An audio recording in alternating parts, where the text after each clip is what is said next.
स्वागत है मेरे प्यारे दोस्तों मेरे YouTube channel decode the political roast पर।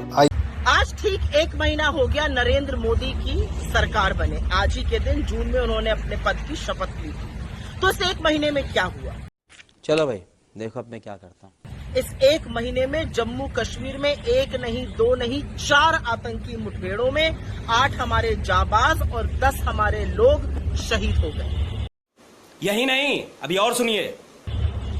जो बात करते थे आतंकवाद को कब्जे में करने की, श्रद्धालु अब जम्मू कश्मीर में मारे जा रहे हैं। हमारे जाबाजों की शहादत हो रही है। इस 1 महीने में जलपाईगुड़ी में एक बड़ा रेल हादसा हुआ। सोचा था कि पिछली बार बालासोर के हादसे से कुछ सीखेंगे, नील बटा सन्नाटा सीखा गया। जलपाईगुड़ी में फिर 40-45 लोग मर गए।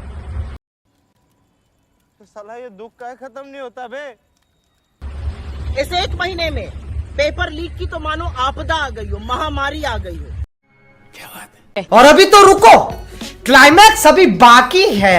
इस 1 महीने में नीट की परीक्षा का पेपर लीक हुआ, उसके बाद नेट का पेपर लीक हुआ, फिर CSIR नेट स्थगित करना पड़ा, नीट की PG स्थगित करनी पड़ी। अरे दिल्ली विश्वविद्यालय अपना लॉ का एग्जाम नहीं करा पा रहा। पेपर लीक की महामारी है। मोदी जी कहते हैं सब ठीक है। वाह क्या सीन है, वाह क्या सीन है। इस 1 महीने में दाल का, आटे का, दही का, सबका दाम बढ़ा। CNG का दाम बढ़ा, टोल टैक्स का दाम बढ़ा। क्या बोला तूने? इस 1 महीने में देश ने रुपए को निरंतर लुढ़कते हुए देखा, मानो गिरफ्त में ही नहीं आ रहा हो। जो कहते थे कि जैसे जैसे रुपया गिरता है प्रधानमंत्री की प्रतिष्ठा गिरती है, उनको सोचने पे मजबूर होना पड़ेगा कि प्रतिष्ठा किस गोते में चली गई। क्या बात है सर, क्या बात है सर, क्या बात, ये बात है। इस 1 महीने में बेरोजगारी ने 8 महीने का रिकॉर्ड तोड़ दिया। लेकिन क्या मोदी जी को फर्क पड़ता है? उनको कोई फर्क नहीं पड़ता। महंगाई से आप जूझिए, पेपर लीक की महामारी से आपके बच्चे जूझे, बेरोजगारी से इस देश का युवा जूझे, हिंसा और नफरत से मणिपुर जूझे। मोदी जी को क्या फर्क पड़ता है? वो तो प्यारी समझ गई।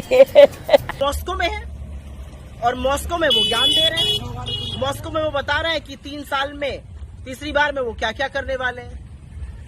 आतंक आपसे रुक नहीं रहा है, आतंकवादी आपसे कंट्रोल नहीं हो रहे हैं, महंगाई को कंट्रोल करना आपके बस की बात नहीं है, रुपया को आप मजबूत नहीं कर पा रहे हैं। तो आप करने क्या आए हैं? वाह। ये अलग बात है कि रिचार्ज भी अब इतना महंगा हो गया है कि रील देखना भी दुर्लभ होता जा रहा है। तो ये है 1 महीने के मोदी सरकार का फलसफा।